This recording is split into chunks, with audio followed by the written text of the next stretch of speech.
स्वराज मराठीमध्ये आपलं स्वागत आहे. सर्वसामान्यांचा आवाज, निर्भीड, बेधडक, स्वराज मराठी. पाहूया स्वराज्य मराठी टॉप 10 हेडलाईन्स.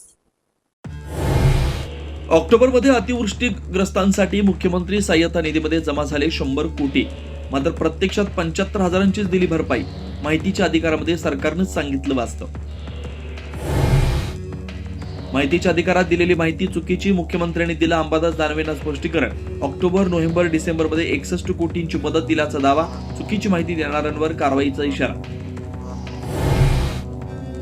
अतिवृष्टीग्रस्तांच्या मदतीसाठी आतापर्यंत 32 शासन निर्णय जारी केले आणि 21,000 कोटींची मदत दिली. कृषीमंत्री दत्तात्रय भरणे यांची माहिती. 30 जूनच्या आत कर्जमाफी देऊ असा पुनरुच्चार. अतिवृष्टीवरच्या चर्चेदरम्यान मंत्री नसल्यामुळे भास्कर जाधवांचा संताप. सचिव दर्जाचे अधिकारी उपस्थित नसल्यामुळे सरकारची अनास्था चव्हाट्यावर. शिवसेनेच्या अर्जुन खोतकरांचाही जाधवांच्या सुरात सूर. देवस्थानांच्या 50% जमिनी फेरफार करून लाटल्या, सरकारनं श्वेतपत्रिका काढावी. विजय वडेट्टीवारांची मागणी. स्वतंत्र कायदा करावा लागेल असं बावनकुळे यांचं उत्तर. 2008च्या राड्याला चिथावणी दिल्याचा गुन्हा मान्य नाही, राज ठाकरेंचा कोर्टात जबाब. काही मिनिटात संपली सुनावणी, 1 महिन्यात खटला निकाली निघेल, सहकार्य करा, न्यायाधीशांची टिप्पणी. नाशिकमध्ये अखेर तपोवनातल्या 300 झाडांवर पडली कुऱ्हाड. साधूग्राम नाही, पण एसटीपी प्लांटसाठी 300 झाडांची कत्तल. कुंभमेळ्यासाठी उभारला जातोय नवा एसटीपी प्लांट.